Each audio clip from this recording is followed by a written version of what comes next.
Good morning, good afternoon, good evening. My name is J.H. How y'all doing, Postal family? Is everybody good? Is everybody cool? Everybody clean? Are you crisp?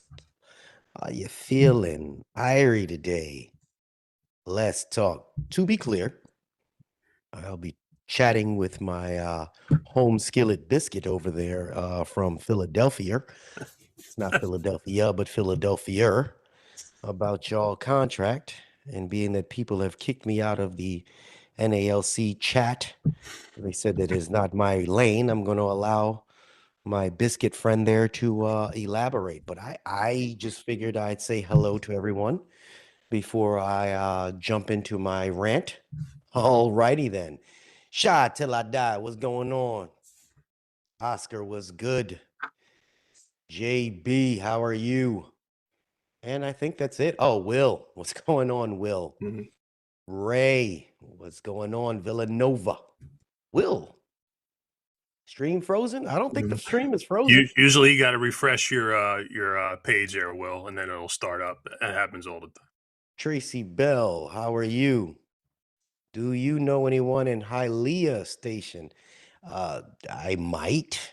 I mean, if I lived in Florida, I might have. I don't know. For the right price, for the right price, you might know.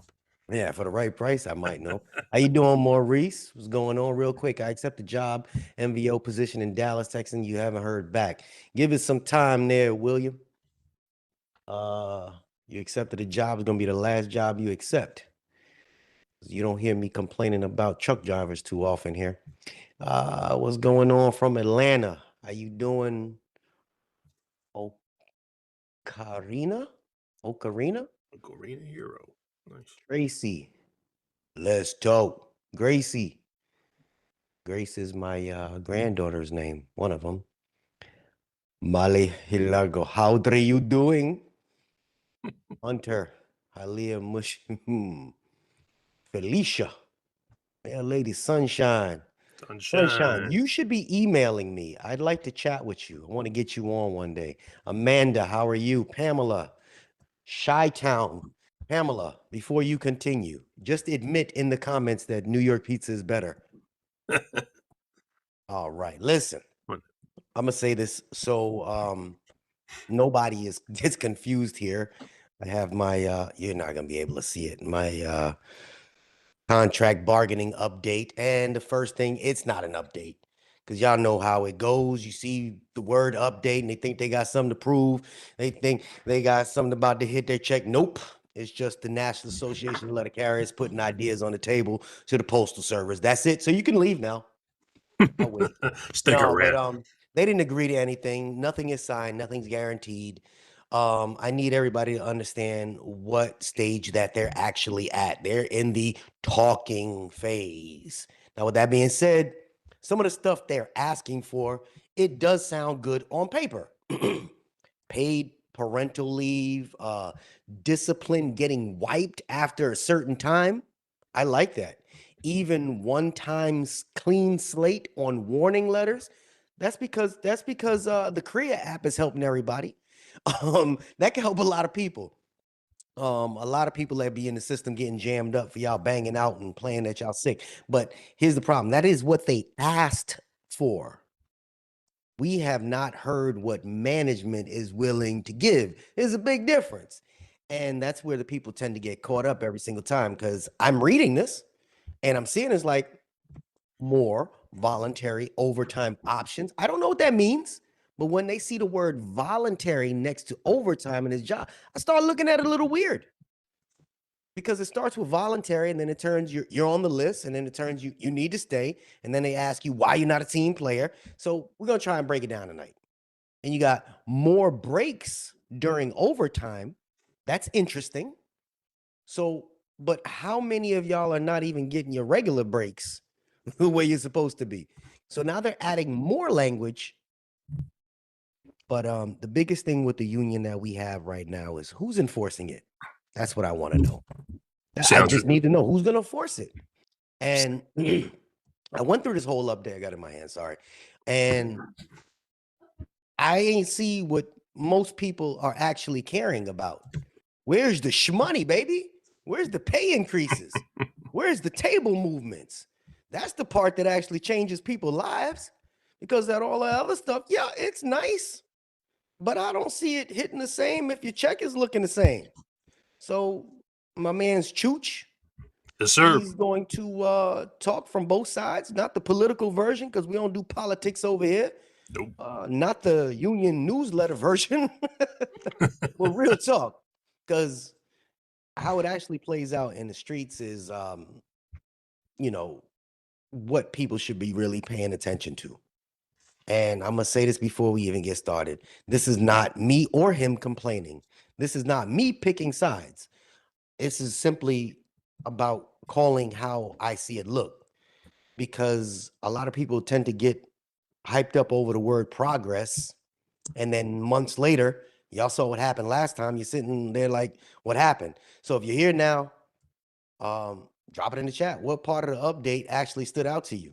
Was it discipline reset? Was it the leave? Or are you like me, like looking for the money that's not there? So anyway, Mr. Chooch, Yes, sir. Oh, um, I might be a little bit more on the jerky side of trying to stay, in between the lines of complaining about something. Again, I wear the blues, and hey, here's enough complaining from me when we're not on camera. So, but he knows I stand as a bastion of positivity and progress, regardless of what some of you guys on here might view me as.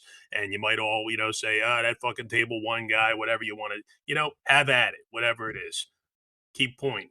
I come to work every day, and I'll continue to come to work every day, and I'll continue to advocate for anybody and everybody from top to bottom. As long as you're doing your right, as long as you're doing right.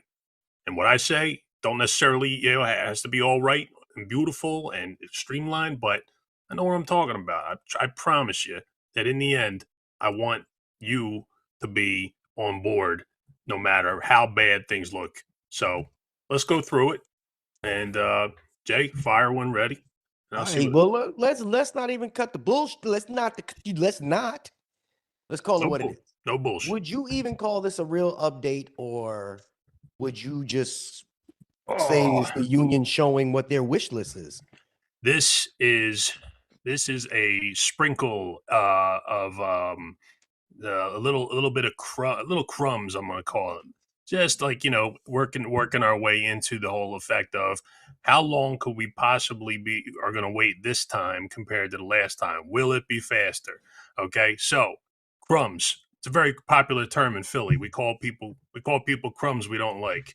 When I say crumbs in terms of this particular thing, I'm looking at it as like, okay, we're just getting the first taste of what our union president and company think of us as carriers. We're crumbs. Okay. That update, if you want to call it that, puts out a lot of concessions and a lot of managerial lingo, essentially, to me to say, well, you're going to get your discipline still. You're going to get your BS you're going to deal with, but we're going to put some little donations in there for you to get you off the ledge a little bit easier. So that's the initial feeling of reading it. Now, when we go through each one, I said I'll take you through in terms of highest probabilities of what could actually happen to who gives a rat's ass about this thing, and why would anybody look at this as saying this is progress? Nah, because not to me, not through these eyes. Hmm. Okay. I just got a text message. I might be able to get Mike Cariff on here to try to explain this on a little bit more. Yo, Mikey. Well, we'll see. He just texted me. In your opinion, I mean, you've been around since stamps were like 5 cents. Listen, how often do you think proposals like this actually survive negotiations? Like, what percentage of this do you think realistically makes it through, in your opinion? Because some of the stuff just seems too good to be true. Like wiping like all my dirt off my record. That seems almost impossible. 5 dozen proposals, 60 total, and this is the 7 that they put out to us. top to bottom in terms of like, you say, hey, we just decided to put these in this particular order, but I see it as, why did you put layoff protections at the bottom of being number 7? That to me, saying that the first thing you went with was bereavement, extra bereavement leave. Okay.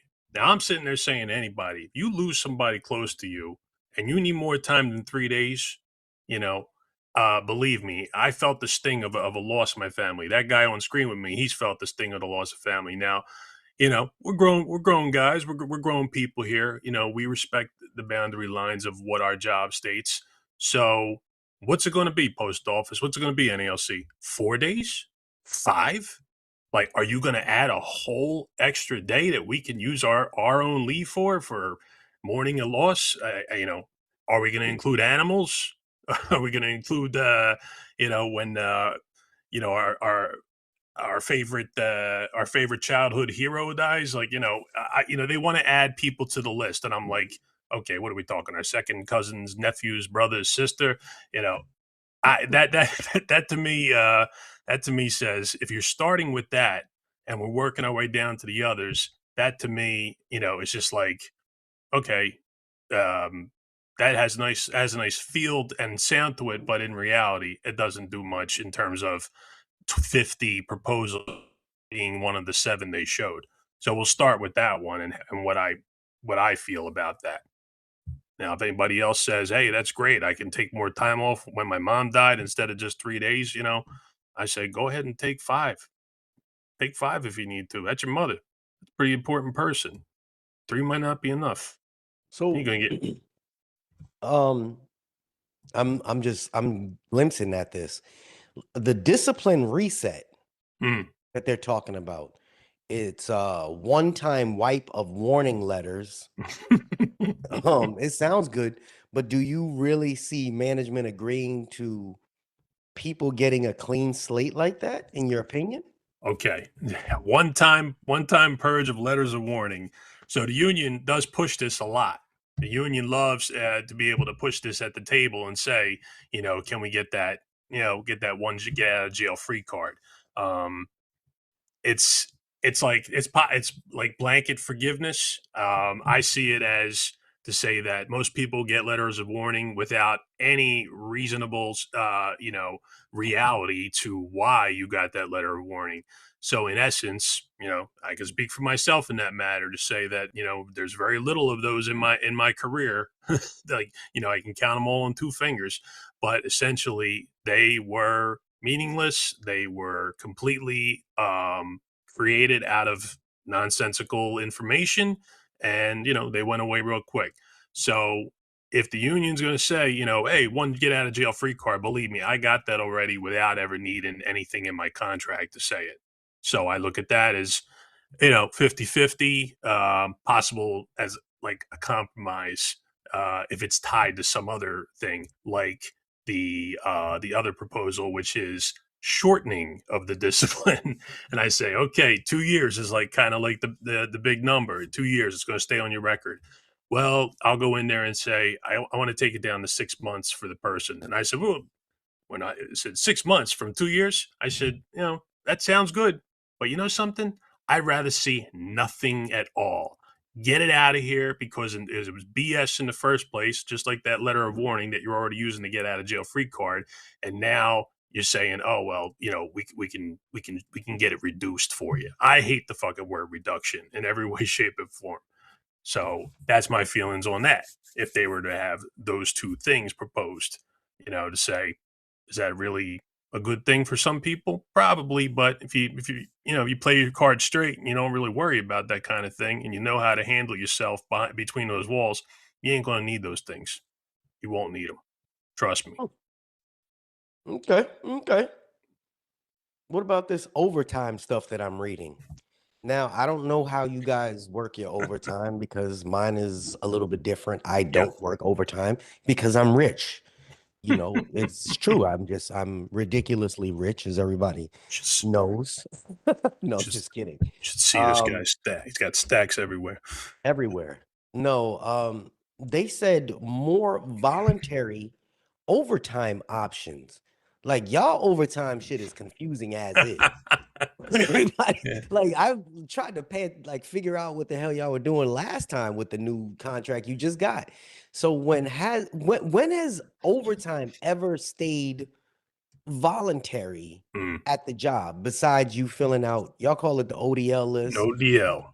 right? The So ODL is just, we had options before the previous contract.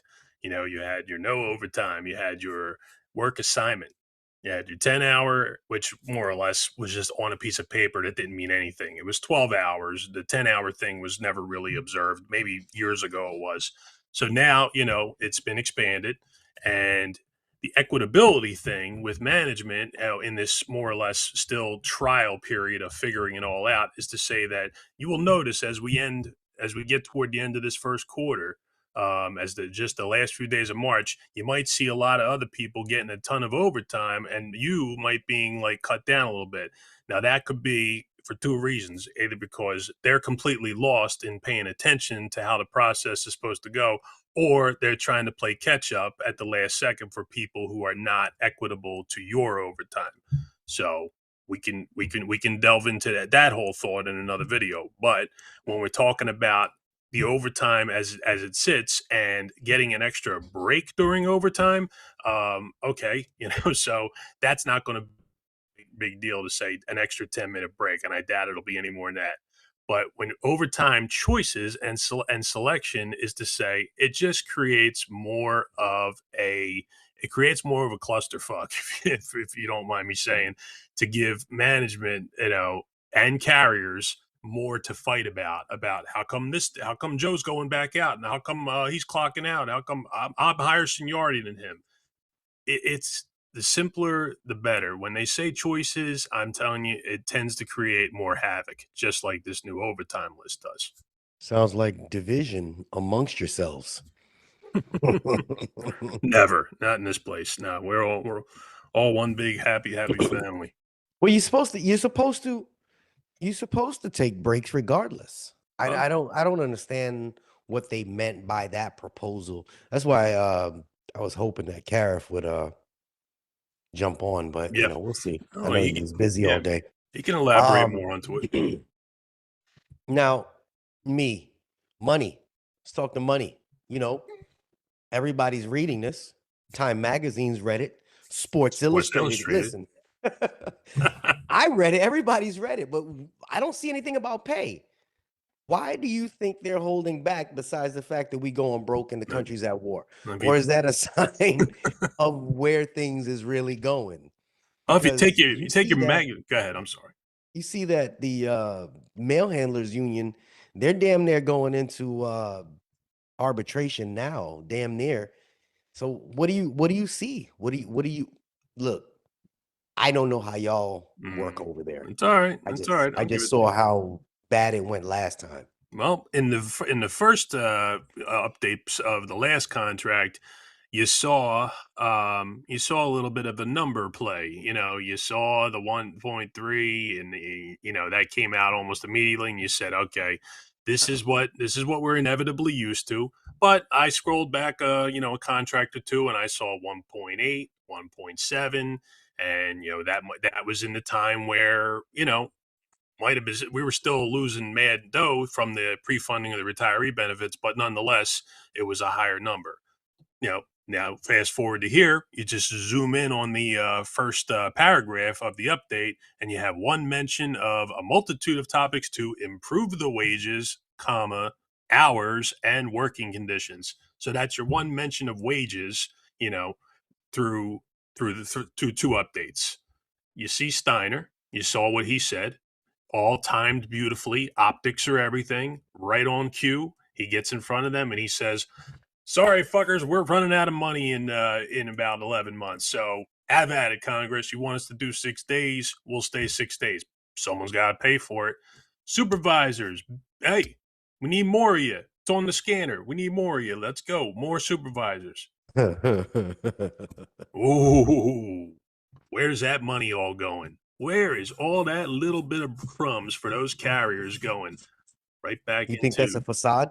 oh, I I want to believe that if that man is about cleaning house from what he did in waste management and starting up high, that he's got a plan to bring some kind of team in here and look and say, okay, plain and simple, the mail service right now is suffering hard. Not just because of the sign of the times, but because the workforce is so imbalanced with turnover and management making an average of $45,000 more than most carriers in the current pay state. I said, I'm me a top step. I'm still below, significant below what a postmaster makes. And I sit there and say, well, maybe Steiner comes in and just takes a good hard look at what goes on in a day's work of a letter carrier versus a supervisor, a 204B, or a postmaster. And it might be very eye opening to what he sees in an 8 hour period, in a 10 hour period, in a 12 hour period. So, you know, I hope he's going to come out and do that with his crack team or whatever, whatever team that looks into efficiencies and inefficiencies and says, something, these fucking carriers really got a shitty raw deal out of this thing. But that's just wishful thinking. He So, he could be on a whole nother wavelength. um, so I mean, you kind of went into the next question. Who do Hmm. you think benefits the most from what's being proposed here? Is it the newer carriers, the people like you that's been there since stamps were 2 cents, or management? We got our little sweetener on the last contract. The top step carriers got the extra grand, and obviously we're there and we're there to stay and finish out our miserable careers. It's as much as Mm. I want to hand over the scepter to the next. I still got time left, and like I said, I'm right out there with you every day, busting my ass, and I'll continue to do it for as until a rightful age for me to walk away gracefully. But I want to see the middle. I want the middle. Yo, guy, I didn't forget about you. I want to see the middle, not the people coming in, not the top. I want the middle needs to have something better in this. If he can hear that one thing and say, please help the guys in the middle, give them some sort of just a little bit of equity, something to make them like, be a little bit, uh, you know, easygoing about why I can't get somewhere better than this meager moment of, do I pay for food or do I pay for rent? It's bullshit. It can't stay like that. So what I'm reading here, sorry, see, I Yeah, got my hit the glasses on. comments. Hit the comments. No. I'm looking at my Hmm. the proposal. Okay. It says as previously, blah blah blah. Contract changes or additions were created by subcommittees of the NALC executive council members after consideration of NALC's official bargaining positions adopted at the national conventions. Feedback from branch and state leaders at the 2025 National Rap Session, input from rank and file bargaining committees, and participation of members across the country in surveys and other feedback from membership. All I'm getting from that is basically they're saying whatever you guys ask for is what they put forward. Now, Bullshit. I you know where Bullshit. that's going. So Bullshit. Bullshit. Bullshit. Those seven proposals out of I want to see what the other 45 are, let alone those seven. Okay. And you tell me that middle of the road, middle carriers, table two, step D, all the way through step, let's call it step J, for you. And say, mm, you tell me if those things listed on there are what you are looking for in any way, shape, or form, besides the paid child, possible birthing of a child covered, which is going to be the biggest long shot in history. Like Steiner is going to try and get the stamps up to a buck. Maybe he'll get it, up in the 90s, but over a buck, yeah, that's about as much of a long shot as I say to getting paid childbirth care or foster care. That's the one on the list that looks good, but it'll be almost seemingly an impossibility to get. We'll all start getting pregnant tomorrow. do you think that the people, the rank and file, well, y'all are the rank and file. You think the people that are on these subcommittees and the people that are actually representing all your local areas, you think they're actually up there negotiating for what you guys want? They, Because again, I never claimed that I carried mail. I never put a piece of mail in a mailbox. That's not my thing. But I saw your surveys and they asked you guys 1,000 questions. I don't, in my opinion, I don't see you guys requesting this, what they put forward. That because to they me, sure as shit haven't carried mail in quite a while. That's what I believe. And if they are carrying mail, they maybe they're living in a particular area where you can get by on that scrappy ass number of 22 an hour, and ranging from wherever those steps I mentioned earlier are, with, paying rent, paying for food, paying for childcare. I said it's not there. It's not there. So if anybody's sitting in a room and making up this particular list, they ain't feeling the struggle. That's not what people are asking for. you think they out of touch? I completely out of touch just from seeing that and saying, Jay, I want to talk about those 7 things. And so, You know what? here we You are. know what? Fuck all of that. I'm gonna just ask the man. Mike, hey, Mike, what's up, Mike? Cariff, we just throwing you right in, brother. Thank you for Let's joining go. us. Thanks for having me. Surprise, surprise. I really appreciate this, man. You just randomly, I didn't expect you to join us. Thank you. Yeah, no problem, brother. We're in campaign mode, so I gotta make myself available. I had the thing today. I don't know if you guys caught it, but they did this like nationwide ask me anything type thing, and it went Yeah. on for maybe about 3 hours. You caught it? Yeah, It was Next Gen did an interview with them. Yeah, yeah. yeah, it was, So yeah. that was it wore me out a little bit, but Yeah, oh hey. yeah, you ain't gonna be on here for 3 hours. Don't worry, but I had a little nap. I'm ready. Hey, long let me nap. ask you something. I was just complaining for you guys. Um, so we were just talking about the last line of this update about, you know, basically what they proposed first, these proposals that you guys have out here. It says the NALC Executive Council members, after consideration of NALC's official bargaining. You read it. Anyway, Yeah. who I know that they sent the surveys out. Do you think that what they proposed here is honestly what these carriers that are every day, do you think that's what they really requested first?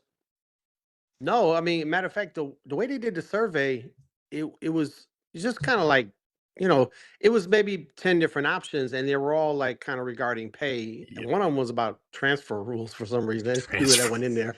But That's but good basically it was old all pay stuff. And then, transfer. it's like when they released this update, it's like we haven't gotten to the pay stuff. Well, I mean, we're not gonna base a contract, on getting an extra break time after 10 hours or whatever. We want to know what's the pay stuff, right? Boom. And we got no information on that. Zero. Um, there's not going to be a negotiated. There's just no way there's going to be a negotiated contract, unless we're willing to just give in. But if we're going to hold out for a contract that we deserve, which is comparable to UPS drivers, no way we're getting. No Mm, way the post office mhm. come anywhere close to offering that in the mindset that they have right now. No way. No $150,000 buyout, Mike. Yeah, everyone's complaining about that. Isn't that funny to you? Like Oh they're like, yeah, "Oh man, look, yeah. they're giving them a buyout," and we're like, "Shit, we'll take $150,000 buyout." It's But great. that's the strength of their Yeah. contract. I mean, they got a rock solid Yep. contract, even to the extent that if the company wants to, reduce force, they got to pay you $150,000. I mean, that's a pretty good Pretty contract. much. Hmm. So again, I'm not gonna drill you. I know you went through a lot today, but we were just kind of going through all this stuff, the layoff protection. I mean, obviously that's something everybody's worrying about right now. What does that even mean? They You, vaguely mention that. I mean, you right now. It says 6 years of continuous service, and I guess, well, continuous career service. So, in theory, we could negotiate better terms. I'm sure the post office would want to negotiate. They would want to bring it down, like to less than 6 years. of service, that you're protected. Or I'm saying the post office would want more. Like you'd have to have 10 years or whatever before you're protected against a layoff. Um, I don't know. You have it's to me it's a real um abstract or moot point, because you have like 20% auxiliary workforce. Right. And so before they would go to lay off anybody, you would separate the auxiliary workforce first, who are not protected anyway. And so, it's like it would take a long time before you would get there, which, unless you're going to have like a 10-year contract or something, you're, Mike, you're never going to get that far, no matter how many routes we lose. Which, look, it's getting scary out there though with the mail volume. Mike, I'm So sorry. Sorry to cut you off. Could you? I think some people might want you to define the auxiliary workforce. Who represents PTFs and CCAs, BTFs and CCAs? PTA, Okay. and that's basically it, because Yes. full-time regulars are guaranteed an assignment, right? Right. You're guaranteed hours. Right. I believe we have And if you're 100. in the Yeah. auxiliary workforce, PTFs and Right. CCAs, you're not guaranteed anything anyway. They don't even have to lay you off. They just have to, "Oh, we don't have to work for you. Right. When you want me to come in, next month, it's there's no guarantee of hours whatsoever for the auxiliary Right. workforce. And so as long as you have a 20% auxiliary workforce, CCAs and PTFs, you're not laying off no full-time regulars anytime soon anyway. So it's an abstract conversation, in my opinion. Right. And let me give everybody like a sigh of relief, being, Mike's been around longer than me. I've been around 20 years doing this, and to say that I've never seen anybody 6 years more, 6 years or less, essentially just removed from the carrier position. I mean, carriers are always needed. And we know the word excessing. I've seen the low seniority regular might get excessed. Where if routes are cut in a particular station and they don't have room for the person who's the low junior regular, me and other carriers that when we were the junior guy at one point, we kind of worried that that was going to happen. And this was around 2006, 2008, when we were, still kind of on the positive side of things, but, volume started going down. So we had things called route inspections, proper 6-day route inspections, which Mike knows, I know that, the mail disappears during them. But if your union goes to bat like they're supposed to, which they did, we ended up losing 2 routes and then gaining, and then having the union come in and getting those routes back plus an auxiliary, because we knew there was a screwball job going on with the inspection team. Now, fast forward to now, and everything seems to be, we're going to look at the numbers on the scanner. We're going to just look at your data, and we're going to make adjustments out of that.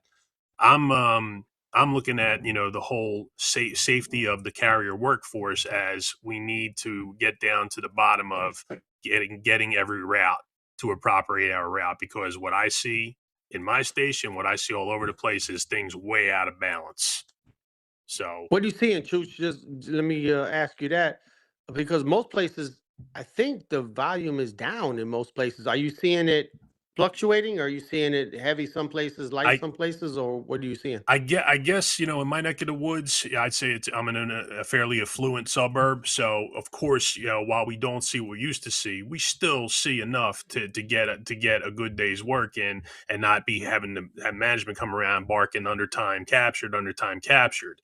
Now, I know that's not the case everywhere. I know that some places, like, and I talk to a bunch of carriers just like you do, and they'll tell you what their daily totals are, and it's just like, damn, you really got to see, what kind of day you're going to have ahead of you, because the plant moves the mail in mysterious ways now more than ever.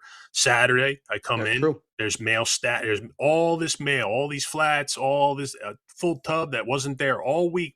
Monday you get slammed, Tuesday, Wednesday, Thursday, Friday are kind of like hit or miss, and then you get all this mail that appears out of nowhere. I've discussed this with Jay. And I said, Jay, what do you know about the plant and the way mail moves? He's like, well, I taught the people who say the mail moves in a proper manner, but we don't see it that way as carriers. You don't. You don't. They screw it up. But I have a question. I'm sorry. Didn't want to interrupt, but this is your first question. I know we weren't going to go this route, but Daniel Green had a good question. He said, I forgot to ask Mike Cariff this question. What would Cariff do to increase the medical insurance cap that the Mhm. Postal Service contributes from 72% to over 80% through Congress. I'm not sure what that means. Mm. Well, there's some people, and I've looked into it, and I don't see this, but there's people that believe that per the law, the post office couldn't pay more than 72%. So federal workers, the federal workforce, the post office pays 72%. You know, we used to all be in the federal employees health benefit plan. The postal employees health benefit plan is a kind of an offshoot of that. And the postal service pays 72% for us as well, but that was negotiated. They passed the Postal Reform Act in 2022, Mhm. and there are people that think that within that, you know, because those bills got a lot of language in there, that there's some type of language in there because it had provisions regarding health insurance that says that the post office can't pay more than the 72%. And so if we wanted them to pay more, we would have to go to Congress. I'm not sure that's accurate. It might be, but either way, I think that the answer for health insurance has to be similar to something the APW does, which is if you join the consumer driven plan, you get the company pays like 95% of the Yeah. cost or something like Yeah, that, right? we be Chase, getting some good. Yeah. he's smiling over there once Yeah, you I mean heard it. that's Just a like pretty his good deal, and just like his colas, 100% from start to finish. Just like his Y'all yeah. don't get colas. me involved in your shit. Oh, don't worry. $250 wasn't all that much to go whining at. Mike, yeah. Jesus Christ. But it might not work for everybody, but it would work for some people, and you got to get the ball rolling there. I mean, health insurance costs are very, very, very high. There's people that say, "Hey, there's nothing you can do in bargaining. You have to try to advocate for some type of single payer health care system, or something that in the whole country as a whole would work and would bring down costs. Because right now, man, the costs are astronomical, and I always tell people, because you don't have to get the insurance, right? And it's like, well, maybe I don't want the insurance, but because you're looking at the cost, you're like, shit, I don't got $200 a pay period for insurance, or whatever. But the value of it, if you're paying 200, the value is probably like $1,000 a pay period or something. It's Mhm. a lot more, because that's just the cost of health insurance is so high now. And I think you got to be a little bit more creative to figure that out. And if in case it is something with the law, then we have to get legislation passed or modify the law so that it allows the postal service to pay a higher percentage. But obviously, the postal service can pay a higher percentage because, like I said, with the APW consumer driven plan, they do pay a higher percentage. So obviously, they're not capped by the law, in my opinion. Yep. So I got a two-part question here. Um, I'm reading. She's a male lady, so it's only fair for her to get her question out. Oh, of course, But of course. for the street level, for the people that actually work on the street, if half of the stuff that they proposed went through, um, what would actually change for a day-to-day carrier? It's number one, and then kind of combine it. Hey, Mike, what do you think is the way of carriers getting what they're asking for? And do you think you can do a better job of being able to get whatever that obstacle is, out of the way? Basically, can you negotiate your ass off? That's what I'm reading. Yeah, Are you a I good mean, negotiator?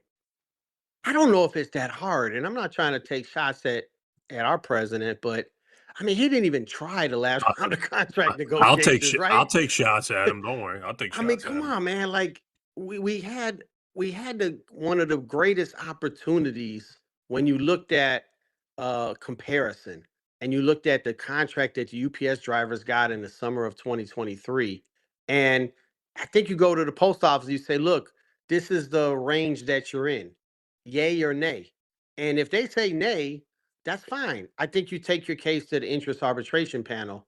And for whatever reason, the president was scared to do that, or didn't do that, or I don't know what the hell he was doing, but he dragged that thing on so long.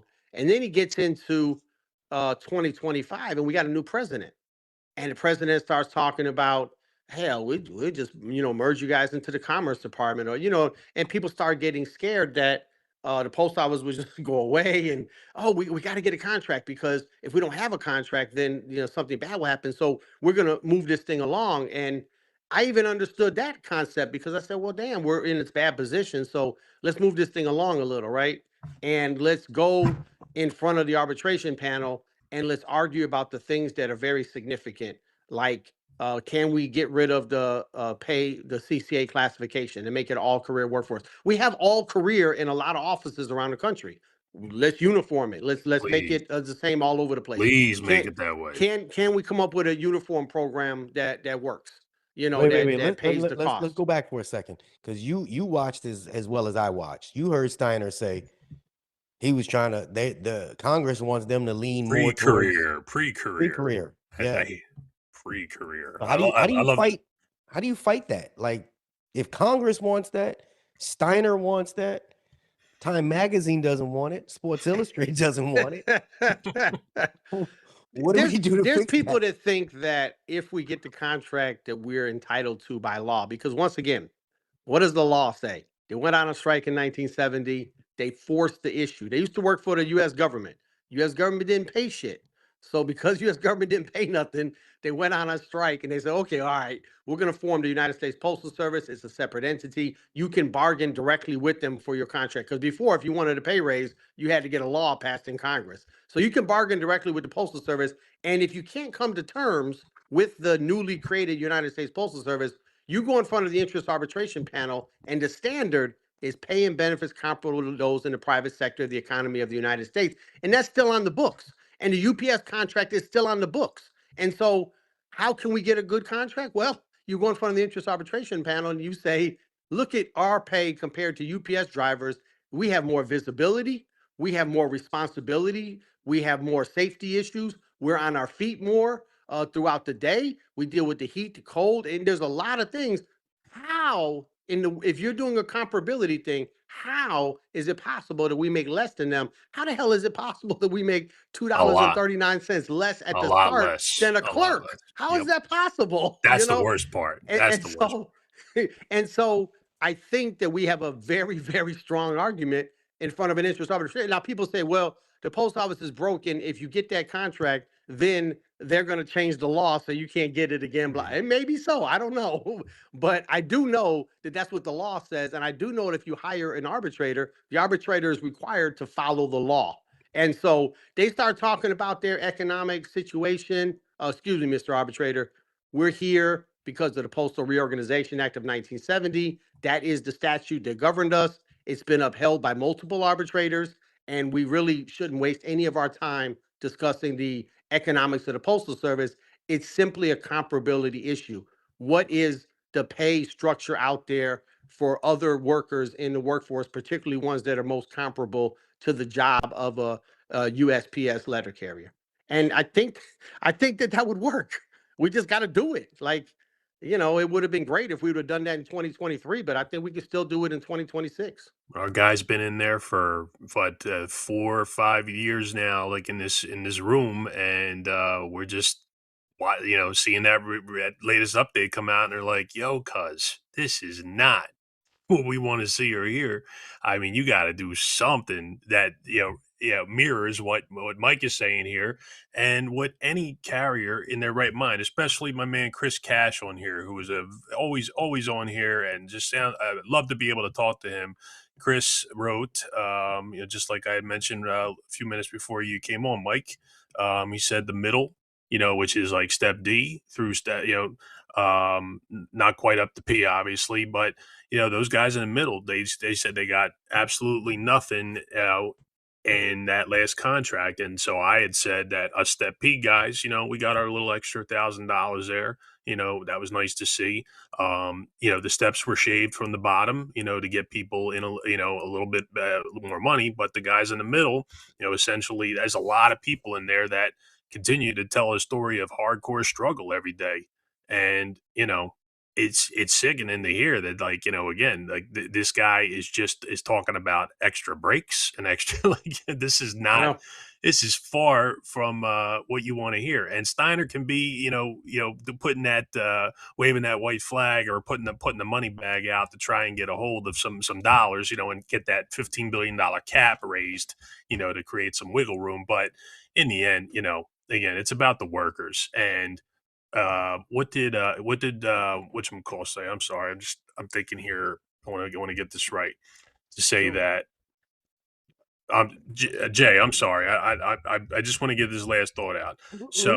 So basically, Renfro said in an interview with the National Association of Postal Supervisors the other day. I don't know if you heard that. He sat down with them and he I did said, not. "Yeah, I saw that he was on, but I didn't listen to it. so I didn't want to listen to any more than the first 2 minutes because basically he said we need to work together more with management. I believe that this is gonna."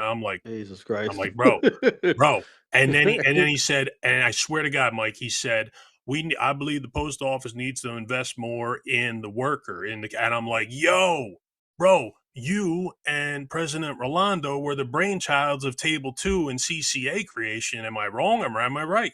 Like, you're talking about investing more in the carrier. You belittled the carrier and created CCA and Table 2. So how dare you talk about, investing in the worker? You're taking you want to de-invest the worker. So that's what that's still fresh in my head from 2 seconds ago. Listen to the first 2 minutes and then turn it off and never listen to it And the again. investment in the worker can't be investment in supervision because they don't do any work. Yes. I mean, they don't add value. Let's be honest. There's a role for management. They have to kind of you manage certain things about the operation, but it's a small role. The people that are doing the work is the one getting the job done. There was a guy on the show today. He told me his route is like 15 miles with us. So I asked him how much is that in steps. He said it's 40,000 steps a day. And he comes back on the back end, and the supervisor is messing with him about how long it took him. And you're like, you got to be kidding me, man. The supervisor been sitting on his ass all day Yep. asking you what you've been up to. Sweat dripping off your balls, man. Come on. So That's crazy. what It's the part of truth. what part in your opinion of that little proposal that they just whatever they wrote together, what do you think sounds good on paper, but you think in your head, you think it actually backfire? And another part, because I was going to say it earlier, you got a lot of people that are negotiating on behalf of you guys, right? I guess Renfro or whatever. But you guys have the executive council up there, and if they're older, I'm not knocking older people, but I feel like they're out of touch because clearly there's so many different things, if you read the comments, that the people are dealing with, and nothing that they spoke about in this initial proposal seems like it actually works for none of them. It just doesn't, it don't make sense to me. If I was a carrier, that shit don't make sense to me. So I feel like they're out of touch. Well, I If am a you were to get carrier, and in it there, doesn't make sense to me. how would you rectify that? Can you get rid of them and put some realistic people in there? Well, look, man, within the NELC, the fact of the matter is, and I don't know how maybe other unions or how the structure is, but within the NELC, the president is over the collective bargaining process. And so I'm with you as far as a lot of things about the executive council. I want my colleagues on the council to step up and take a larger leadership role within the union. But collective bargaining, clearly in our constitution, is the purview of the president. So I put all that at his doorstep. Not to say, hey, look, I'm available. I'm here to help you as the president of the union. Put me in, coach. If there's anything I could do to help out with this process in any way, shape, or form, let me know. But if you choose not to use me and the other people on the council or anybody, and you do it your way, I'm gonna hold you accountable for the results. And the results just haven't been good so far. Yeah. Just food for thought, real quick, to say that I always bring up the idea of the layoff protection and the idea that what makes us significantly different, in a good way and both in a bad way, that corporations cutting back on people, AI taking over, all kinds of positions being shaved down, two people doing the job of one. You could say a carrier does the work of two people, and certain, like that guy walking the 40,000 steps. That sounds like the work that should be split between two people. So we have no strike, we can't strike, and yet we can't lose our job either. So you are crossed up between the world of saying, I know I'm pretty safe here. I don't have to worry about the corporate, the Fortune 500 companies, all the. This is a, bare bones Americana job that's been around for so long. I truly believe that if they're building a whole fleet of trucks that are, ridiculously large and they want to, make it a package for, driven business, let's do it. Let's get there. But in the meantime, you say, I can't strike.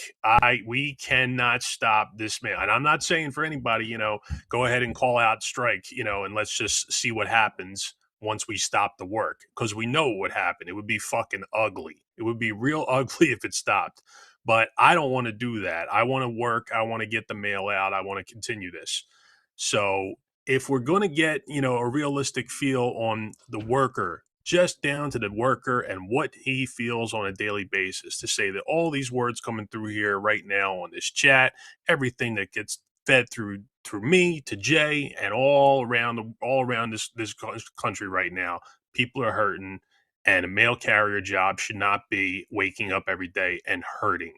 It should be safe. It should feel good to not just say, "Oh, I don't have to worry about getting laid off." It should be, I can make my living and not have to worry every goddamn day. Am I going to get 60 hours this week? Are we going to lose all our overtime? That's what is just continuously hard to hear people say day in and day out. It doesn't make sense while they hire more management. Yeah. I think the postmaster general, I'm sure you guys heard his testimony.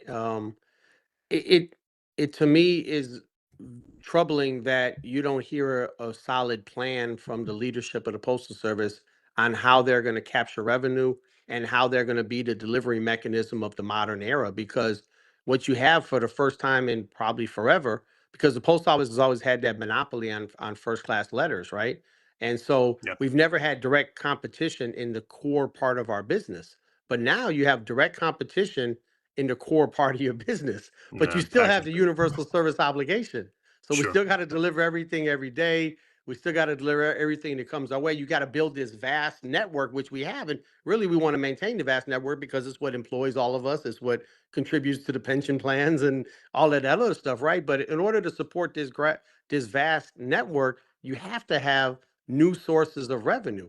You have to capture some of that same day delivery, next day delivery, parcel delivery, Amazon, Walmart, Target, Macy's, all these companies that are using gig style employees Hmm.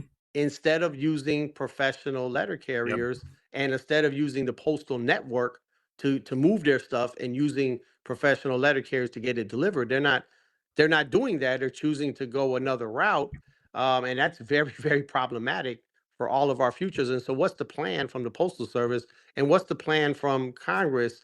It was good that the postmaster general kind of told Congress, hey, we got a problem here. This is not going to go away, and you guys want to have this service which you get for free because tax revenues don't pay for it, right? You Right. get this service for free and you want to keep having that. Well, something's got to change, but he never really said what has to change. Yeah. And that's where I'm wondering, what if they were to give the postal service, for example, increase the borrowing limit. Right now they're capped at a certain amount. It's been capped the same amount, yeah, 15 billion or whatever for 30 years. Well, okay, Yep. you're going to increase that. What is the postal service going to Mhm. do to build a delivery network for the future? Haven't really seen that, and you wonder about the person in charge if he's actually going to be the person to build that type of infrastructure for the future of the postal service. Like Comer, when Comer jumped in during the end, he said, "I didn't see that last influx of money we gave you do anything. What's going on there? We gave you guys that monster amount of money, and we don't see anything." And I'm like, "Well, it was 15 billion, and in perspective of the post office, that, not to say it's peanuts, but it obviously everybody says, where'd all the money go?" So what came up for the first time? Back to five-day delivery. He wants to see the 5 day. He believes that 4 billion can be saved by going to 5 day delivery.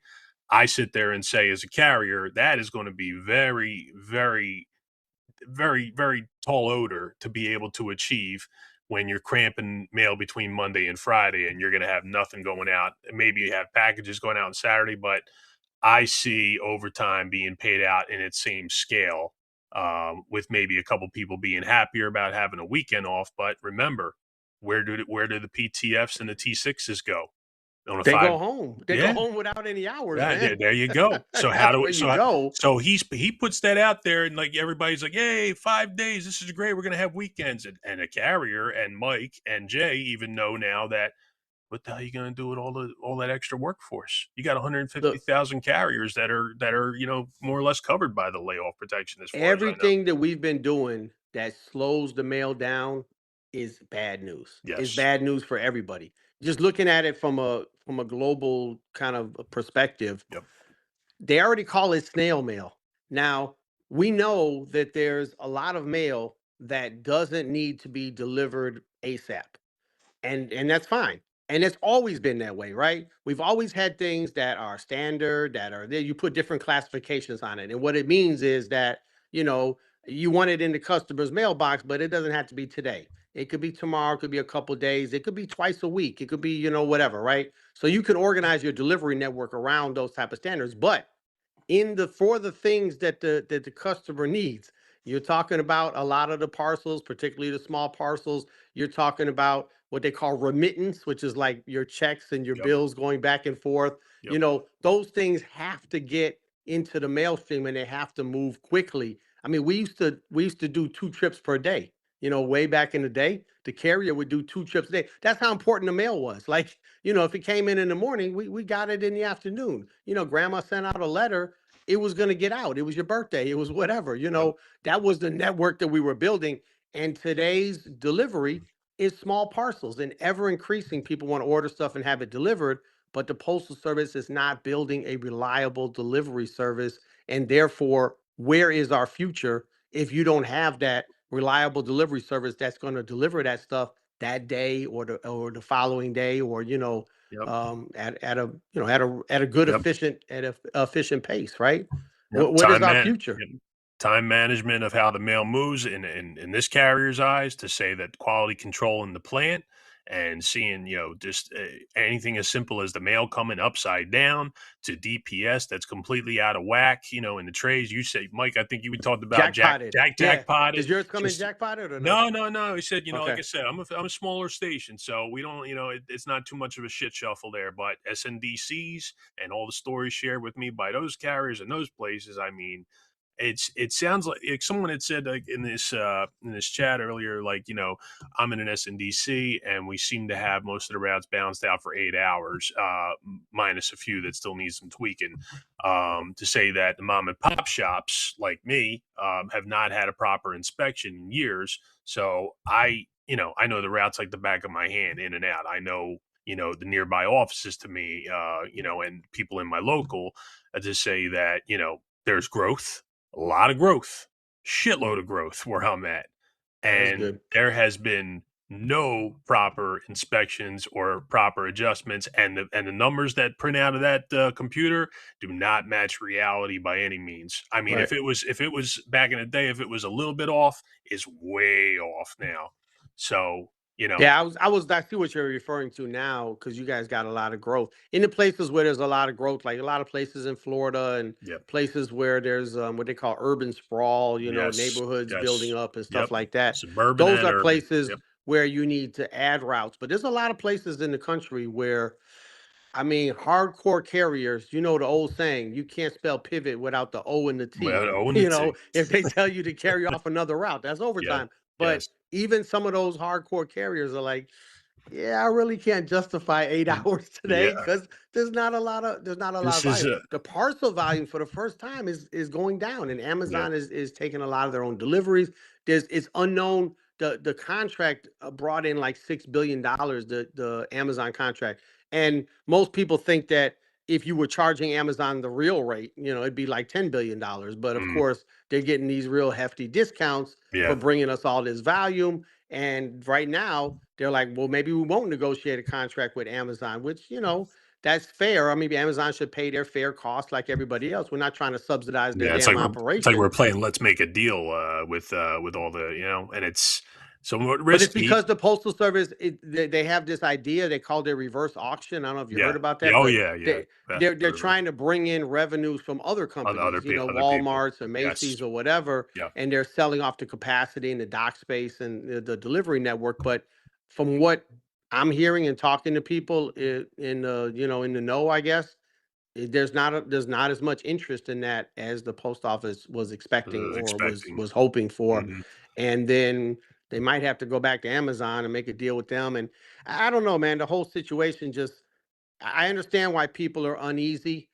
But I still say we still have the law of 1970 till they Yes, change sir. that damn thing.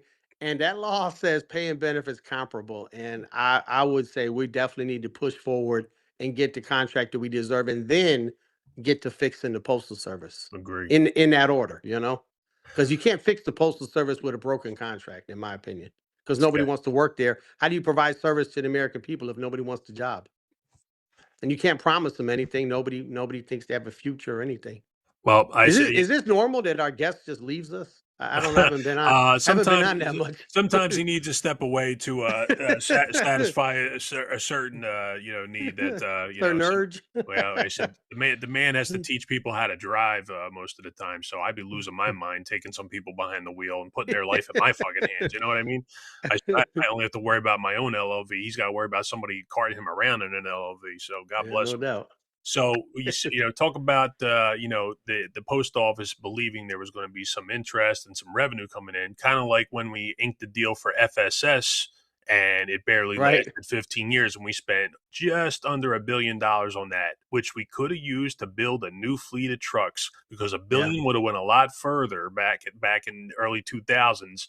And maybe we would have picked a different auto industry rather than Oshkosh Bagosh at the time, a defense contractor who, again, these trucks seem to have a couple of major snags already.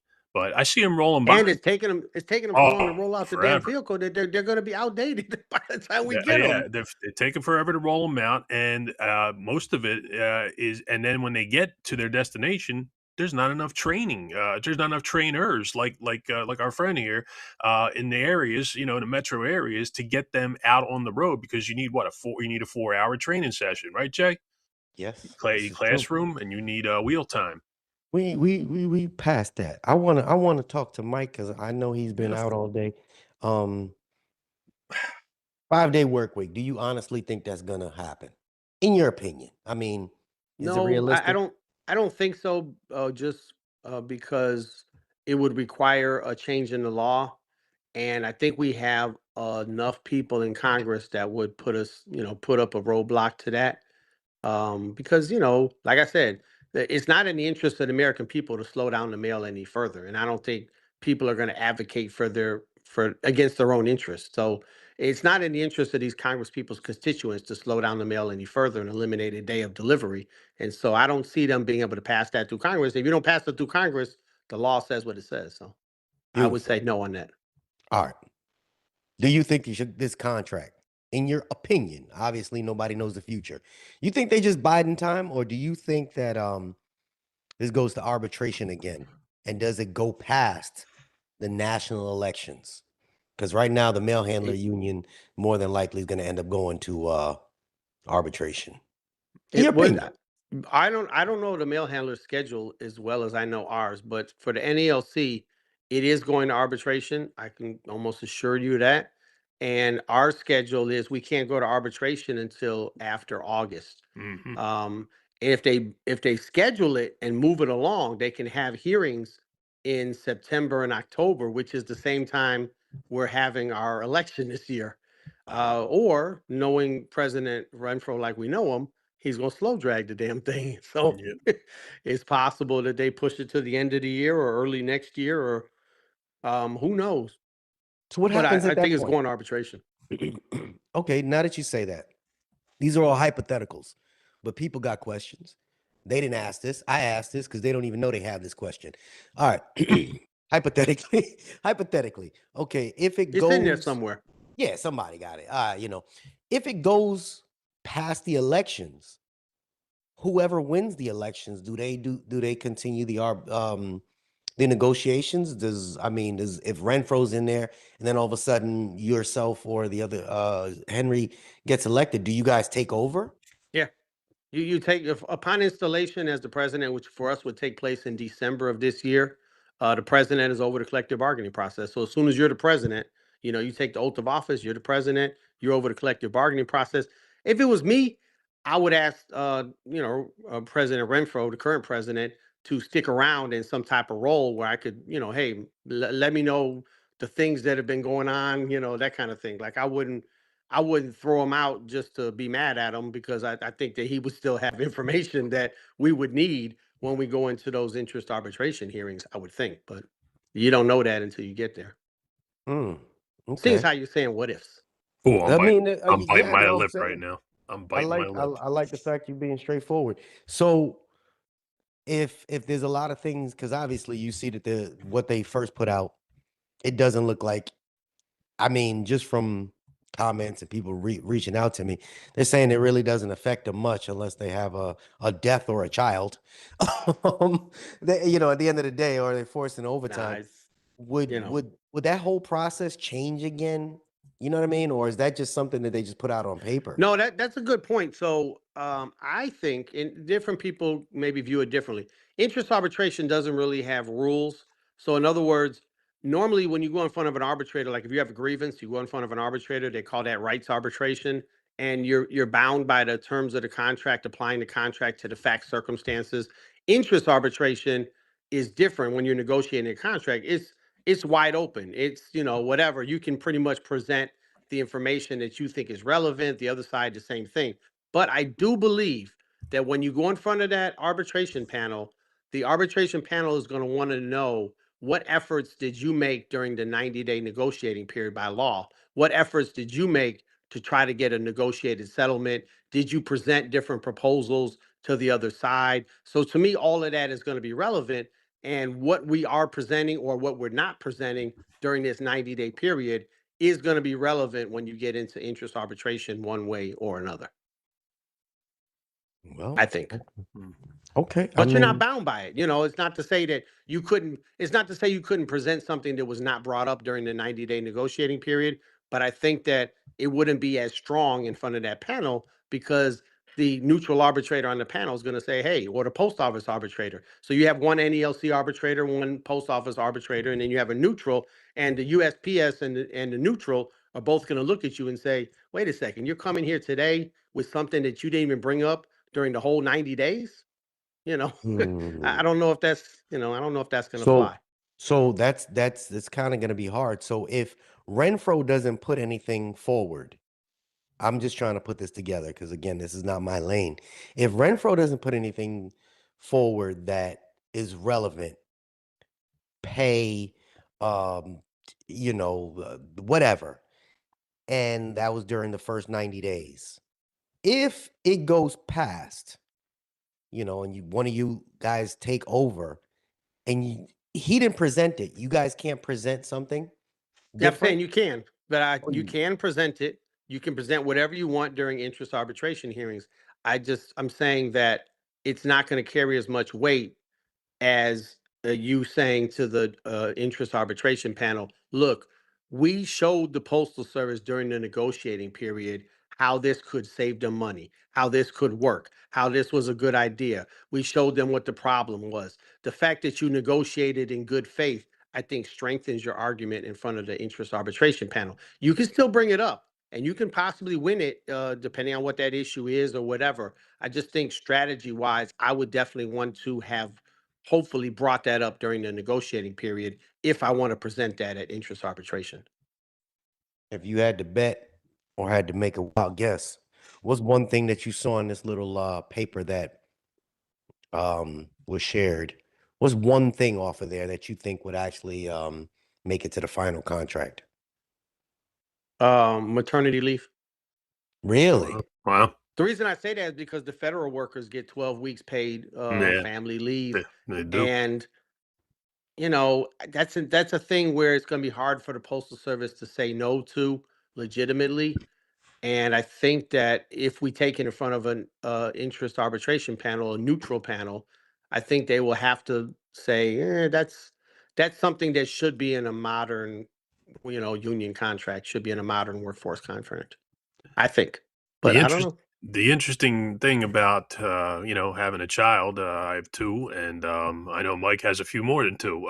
To say that time should never interpret, money should never interpret. The idea of you wanting to have a family, but I know in my heart of hearts that people would not want to pursue having children in this current moment with the and this current setup where you got to use your time, whether it's paid leave, your sick leave, your FMLA, or leave without pay. If they were to kick in, that would be huge for people to say, well, at least I can have that time paid, while I'm starting my life with my child. But as it sits now, I sure as hell ain't having any more kids right now. Let me I'm see. kind of past my prime though. You can still do it, man. You still do it. Je- I believe in you, Jesse, brother. Jesse made a comment. Adoption. Jesse said, "We're not bargaining anymore. We're begging." I What agree. power do we hold over them? I mean, I kind of agree with that. Because we act like the law don't say what it says. You go into day one, you say, look, I know that I can get pay and benefit comparable to those in the private sector of the economy of the United States. I know that we have, like I said before, more visibility, more safety issues. We're on our feet longer. I know that our job carries more responsibility than UPS drivers. If you're not going to negotiate, I mean, if you're not going to offer me a contract that is at least comparable to what those UPS drivers are getting, or maybe a contract where there's some things better, some things worse. Like I say, if we're not in that environment, if we're not in that level, then I'm going to see you at arbitration, and I'm going to document the fact that I brought this to you, and I'm going to document what your response was when I did bring it to you, and then we're going to go talk to the interest arbitration panel about this thing as soon as we possibly can. That's what we're going to do, and that's just not the approach that our union takes, and it's very, very frustrating, and it feels like we're back to begging them, like we used to have to do before, and we don't. Our people went out on strike. They established the change in the law. They built the power and the leverage into the damn negotiating process, and our president acts like he don't get it, and that's very frustrating. All right. Um, I like these hard questions, so I'm gonna read them off. Now, I kind of know somewhat the answer, but I'd like for you to give it. I'd like to understand what Mike plans to do to ensure union branch presidents are being held accountable to be good stewards of the contract. We do not have an office steward, and to me, it's clear why. So that's a big problem nationwide, brother. There's a lot of gatekeeping, there's a lot of selective enforcement, and people are saying, why pay union dues right now? Hmm. I understand why they feel that way. So Chooch, what would Chooch you is one say of to the that? Chooch is one of the few, right, that actually commends his branch president and his local. They do very good work. I know that's few and far between, but I just want to put that out there as I have before. Mike, go ahead. I don't think it's few and far between, but I do think that there's a prevalence of people that feel the opposite way. There's a lot of people that feel the way you feel, Chooch, and It's a I think that big we have a country, ton of people big that are country. doing exactly. We have a ton of people doing a great job. To me, it's not that complicated. We're in the modern era of technology and communication, right? If anyone contacts the National Association of Letter Carriers and feels like they're not getting a good shake in the grievance process, meaning that, someone didn't do this, whatever happened, we are going to get involved in that situation as the union, because the National Association of Letter Carriers is the one that negotiates the contract. We negotiate a national contract. The branches are supposed to be enforcing the terms of the contract. Either they're doing it or they're not doing it. If they're not doing it, we're going to have to get in there and either help them or take over the process from them. If they are doing it, then we report back to that member and we say, hey, you might not be aware, but here's the steps that they're taking, and here's why this makes sense under the terms of the contract. And so that person's going to get an answer back. There's going to be communication. And if the local branch is not doing what they're supposed to be doing, we're either going to help them or take over the process. It's just not that complicated, to be honest. So you Before can it you was can more actually complicated help them? because was that? You guys can actually Yeah. help the locals? Oh yeah, brothers. Look, the National Association of Letter Carriers owns the contract. We negotiate the contract and we're required to enforce the terms of the contract. And so the branches are literally under our constitution a subordinate branch of the National Association of Letter Carriers. So they, they work under certain guidelines. And like I say, to me, most of them do a really good job and they're Well, elected by the members in that branch. And so I would think that those people are electing the people that they want representing them. And I think in mhm. most cases that is the scenario, but it's not 100%. And we're just going to make it 100%. That's all I can say. We're Branch going to make 30. it so, Why does You Branch was 36 take so much heat, man? Branch wait, 36 takes a so lot of yeah. heat. you were down in Miami, and Henry and uh his VP pick was down there as well. You know Miami's got a lot of shit going on, and they don't necessarily follow half the shit that they're supposed to. How would you help that situation? Because Renfro's not doing it. Time Magazine's not doing it. No. I look, I don't know, and I'm not comfortable drawing any conclusions about any particular branch or any particular situation because I haven't looked into it. Nobody has said, look, there's people that think I'm getting screwed on a deal when in fact they're not getting screwed. That's just what it is. We all want $100 an hour and to have all these rights and whatever. And if you have a right, we're going to enforce it. But maybe you don't have what you think you have, or maybe the circumstance doesn't call for what you think it calls for. All I can tell you is we're going to look into the matter and you're going to get a response, and the response is going to make sense. That's we're going to be able to show you and explain it to you and say, here's what we're doing. We're going to work collaboratively. And like I say, if necessary, we will send in somebody to handle that situation. And I don't know that they're not doing that now. I don't really know what they're doing because I haven't looked into it in the example that you brought up. So I don't I know. know that you don't have that power at the moment, but when somebody presents, like if somebody dug up whatever, because there's a lot of shit that goes on. You see it in the OIG later on. They say, oh, we found that this person was doing this and this money was missing from here and so on and so forth. You'd be able to go in there. Mike ran from me. He's hiding. His phone probably died. Um, Oh, jeez. the heat got too hot. Yeah. Um, I'm still here, brother. But yeah, we were getting on a technically. roll there. So he had to step away, I'm guessing, because maybe his phone died. But yeah, and hey, how you doing, Free Rain?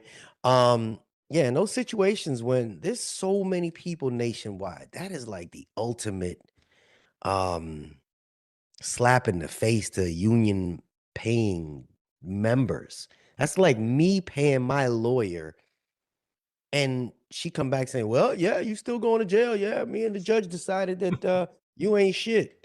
Wait, hold on. That's not what I paid you for. And that's how these people feel. You get a It's good. not just one person Yep. saying it. Time Magazine saying it. Sports Illustrated is saying, the nation is saying it. We'll make It you a just goes beautiful. on nationwide, man. We'll make a beautiful steak dinner, and then I want you to throw it all right back up. Yeah, Uh, I don't like that. I don't. It just, it bothers me. It bothers me a lot when you have situations like that. I spoke to my union president, and he got a lot of passion and fire, and he's a fucking pit bull, man. He's like one of those annoying pit bulls. he's But ready to there go should to. be more of those. Yeah, yeah. It should be more nationwide. I'd be okay with a bunch of people just being fucking angry, pit bull stewards that's just gonna make management's life hell. Even if, but they got to be doing the right thing. Some people are going to judge by look, sound, appearance, and Jonathan, I said, like, people are going to look at Jonathan and just say, oh, what's going on with this guy looking like he's ready to go and really looks like he's ready to go to a title fight, and I said, the guy is communicative, he's open, he's aware, he is, ready to travel to distant places to say, or he's going to teach you, he's going to communicate with you, he's going to do a live with Jay, he's going to talk it out, and that's what we don't see. Hey, Mike, welcome back. That's what we don't see from Renfro. We see a lot of wordplay. We see him going into places. We see people clapping their hands, but I'm sorry, the average thing I see in there, is usually the cutoff age for what you see in a Renfro talk is 50 and over. So we know that there's not an engagement of the youth, the future. They say the CCA is the future. I don't want the CCA to be the future. I want PTF to be the only thing we hire here. Yes, sir. Sorry, my other machine died. I had to use the phone, and I don't have the particular app that you're running this show on. So you ran from my question. That's cool. No, I thought it was a sign at first. I said, well, I did say I'll probably come on for about 30 minutes. So no, we're not gonna keep you long, brother. I appreciate it. No, but if somebody like nationwide, same thing. If somebody came up with a bunch of verified documents, hey, look, I know my secretary at my branch has been, funneling money and she's sleeping with the president and they've been going on vacations and yet they will not help us. And we feel lost right now. Can they reach out to national and can you guys help them? Because yes, there's scenarios like that nationwide. yes.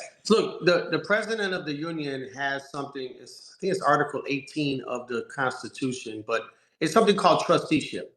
And when there's derelict of duty, the branch can do whatever they want. And the members of the branch own that local union to the extent that they vote for the people, blah, blah, blah, right? They can do whatever they want if they are properly enforcing the terms of the contract because it's a national contract. And two, if they're following the Constitution when it comes to how they're appropriating funds, how they're having local elections, how they're giving notice to the members, etc. If any branch is going to step outside of their responsibilities, the responsibility then becomes upon the National Association of Letter Carriers because that person is a member of the National Association of Letter Carriers. So I think we have an obligation to step in. We have the authority to step in, but I wouldn't utilize that authority willy-nilly, but it would be my last resort. But of course, I would open up a discussion with that branch and investigation, say, hey, I need to see this, I need to see that, I need to talk to you about, the following 3 or 4 things. And if the branch said, no, I'm not going to participate in that, I got in my back pocket, well, I can just put you under trusteeship if I have to, but I don't want to do that. What I want to do is, bring things to the light and get this branch back functioning better, or maybe just be able to explain back to that member of the union that they had a misunderstanding about what was going on. And there's nothing wrong. Everything's above board and everything's good. Either way, I need to be able to report back to the member of the union. And the answer to the question is absolutely the NALC has that authority. Absolutely. Interesting. Sometimes I've asked on our end over here, they say, well, no, we can't do. And well, I don't know. I can't comment on the APW Constitution if it says the same thing. I'm just telling you that under the NALC Constitution, we have the authority, meaning the NALC. What happens in the NALC a lot of times is people play political games. They don't want to step on someone's toes. They don't want to whatever. They don't want to get into uncomfortable situations. And, the member of the union sitting there like, what the hell? Am I going to get an answer, yes or no? And so I don't want any member of the union ever feel like that. Of course, I want the branch leadership to understand that we support them, but I also want them to understand that we're all accountable to the members of the union. And so that's the way I'm going to run that shop. Chris Cash said he got a feeling after Congress signs the check, all top step craft employees got to get a buyout. Then comes right sizing, not putting full-time regular positions up for bid. It's all chess. What do you think about that? I got to be 10 years older to take a buyout. He said I'm at the top step, but I'm 45 years old. It's going to have to be a hefty buyout if I'm going anywhere.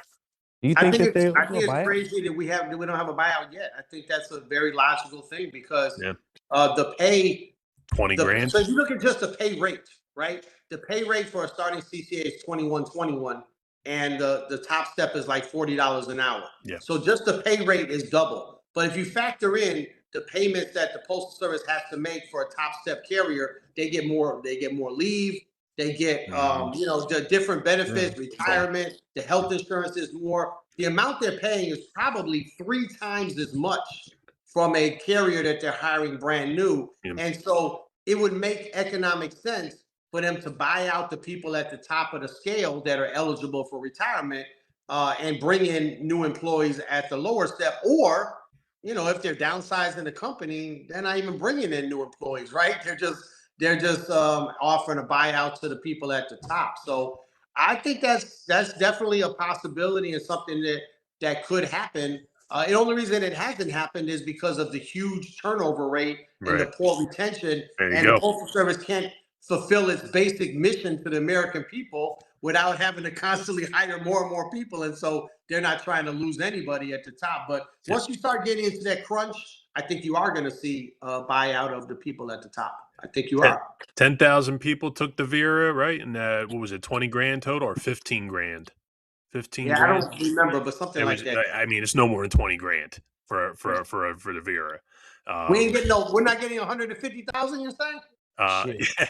Well, Hamza just put out here. Last carrier Vera was 2008. It was 25K, which is garbage. Yeah, I agree with that. You've been hearing. I'm sure you have your ear to the ground. You hear that they're putting out a lot of smoke signals or signals for people to apply for management positions or supervisor positions. What do you think about that, man? Why? 7 carriers for every one supervisor. 7 carriers per one supervisor. Insanity. Why do you think they're doing that if they're hiring them at a minimum of 75 or 7? I think it's actually almost 78 grand. I think it's like 85, man. You're right. It is 85. He's right. Yeah, it could be. Yeah, in small mom and pops, maybe high 70s, but I think in the majority is 85 to start. That's 2,000 more than top step carrier. Yeah, but every carrier is getting these little messages on their scanners about for these career. Yeah. What do you think is the strategy for that? It doesn't make sense to me because just a few days ago they're talking about they're broke, but yeah, you're gonna hire a bunch of people as management. That doesn't logically make sense to me. The math don't math. The Joy wanted frontline supervisors, and now it seems like Winter seemingly is going to keep pushing that agenda. Doesn't sound right to me, but go ahead, Mike. Yeah, I was going to say the same thing. I'm surprised. So you have, when you had like Megan Brennan as the Postmaster General and some of these career USPS people, they speak that kind of post office language, and the culture in the post office is that we need all these supervisors. But an objective person that comes in from the outside, so we had DeJoy, then we had Steiner. I'm thinking they're going to look at it and say, we don't need all these damn supervisors. We're too top heavy. We're too much middle management, too much people that they can't make a decision, carrying a clipboard or looking at a computer screen. But they haven't drawn that conclusion, and that's crazy. It's just insane. But this is who's running the damn company, and that's what I was saying when I'm listening to Steiner. I'm listening for him to lay it out. Here's the problem, and here's what we're going to do about it. And I didn't hear that, both internal to the post office and the economics of the post office and how you get something accomplished through legislation or whatever you need to do.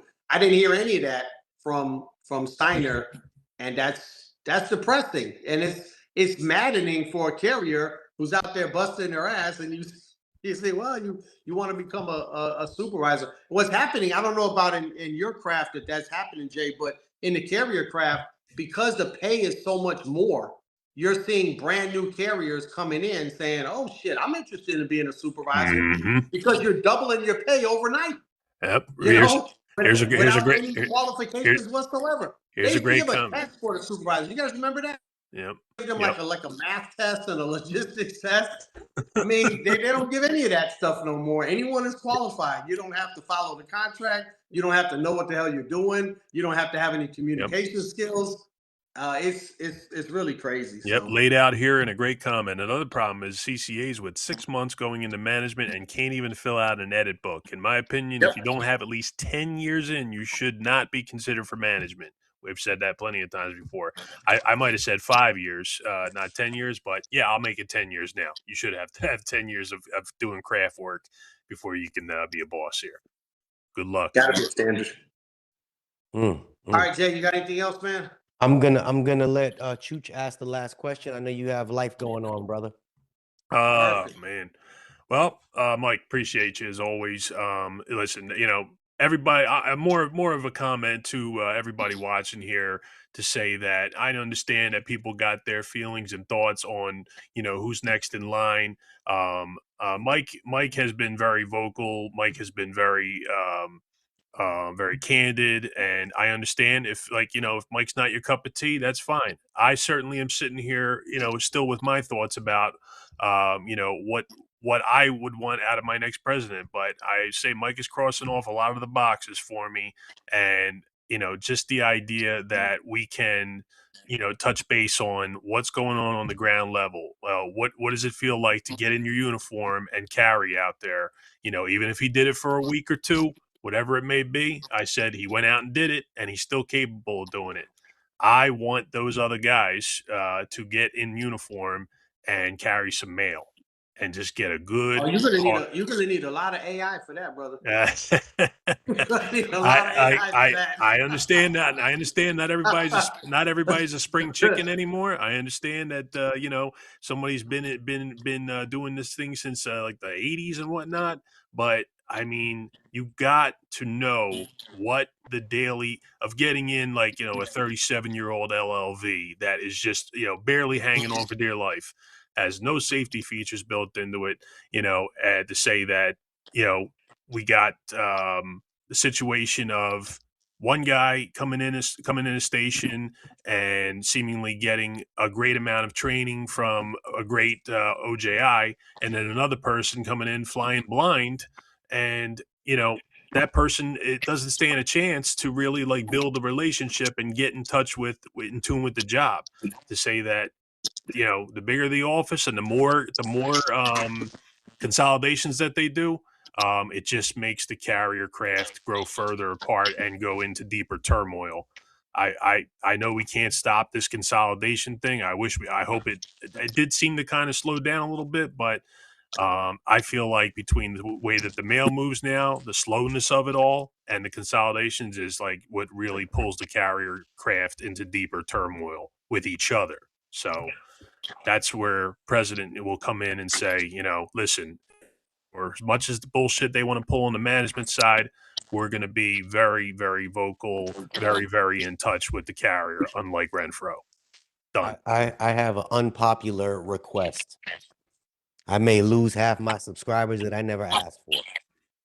If you had the option and you became president, would you raise the fucking requirements for better qualified employees that come and wear this fucking uniform?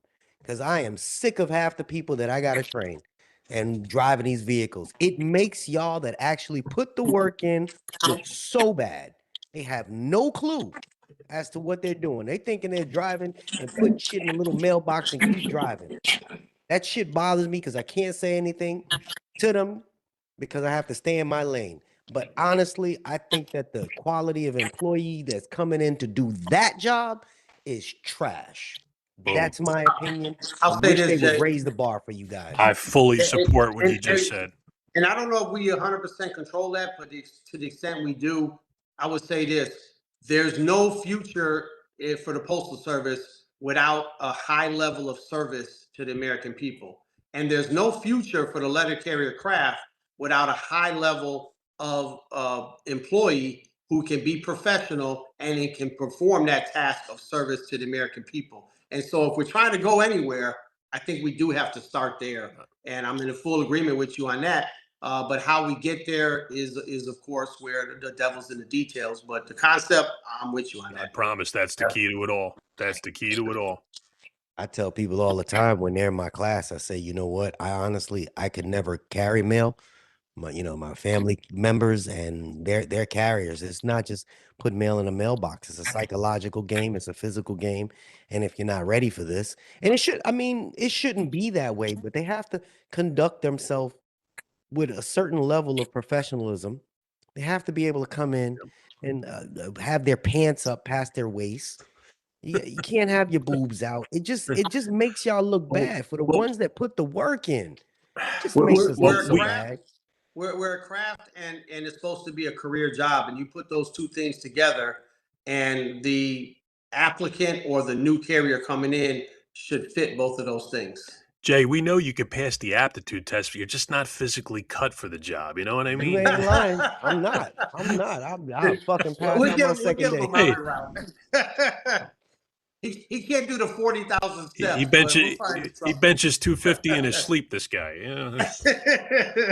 A lot. See, this one said my postmaster already admitted he would fail a drug test. It's whatever. It's whatever. You can enjoy that if you choose to, if that's your thing. But there's a time for work and there's a time for play. I just don't see it. Mike, I appreciate you coming on. Thank you so much. This Same was here. so last minute. I appreciate that. We were just going over the bullshit, and I appreciate your honest feedback, man. Just like Chu says, I don't have any impact on how you guys move forward, but again, you just did a marathon this morning, and you do it again. So yeah. No, I was gonna say thanks. Thanks for having me on. It's always there's always new people that I'm trying to connect with. There's a big world out there. There's 280,000 members, so I always do appreciate the opportunity, and that's why when you text me, hey, we're on live, I'll say let me get on. And in closing, I do need to tell you that I think I text you that I ran into your president, and his words to you are, "Do not forget that you are a member of the American Postal Workers Union." That's all the brother said, and I just want to make sure that you got that message loud and clear. Yeah, he texted I'm me trying yesterday to build a relationship with him, and I need him to know that I passed on the message. Oh shit. No, he texted me last night. Yesterday he's flying. He flew into my state. I was trying to meet up with him, but he was pretty busy today. For breakfast. He's that's a good guy, man. The irony behind it is that my new transportation manager came from where he was at, and I told her that I knew him, and she was like, "Oh, he was a goddamn pit bull. Couldn't stand him. He gave me respect, but I couldn't stand him." It was a cute, interaction. So awesome. That's for another day. Yeah. Appreciate you guys. Appreciate you guys. Thanks for bridging the gap as always, Jay. Keeping people in the loop. We couldn't be doing what we're doing now and getting the words out we could be getting out without the beginning of this movement. And Jay and Mike, I said I'm always around to talk. I mostly like talking through Jay more than I like talking on my own channel. But I said I'm never. There's no one's to be under the impression that Chooch is in any kind of trouble or any kind of. I like talking with people. I'm you know me. I can talk forever, so I prefer to do it with people rather than to myself. So that's you'll see plenty more of me down the road. But appreciate you guys as always. Thank you. All right, guys. Have a good night. Thank you. Later, safe, bud. All right. So I'm gonna close out with Jesse Harris. He says, "I think the post office should do a light physical test, lift 40 pounds, run 1 mile, and 30 push-ups." I know you can do that, Jesse. I know you can do that. Mm-hmm. I know you can do that because you're physically fit. That's not fair. That's not fair. I mean, it's realistic, but shit.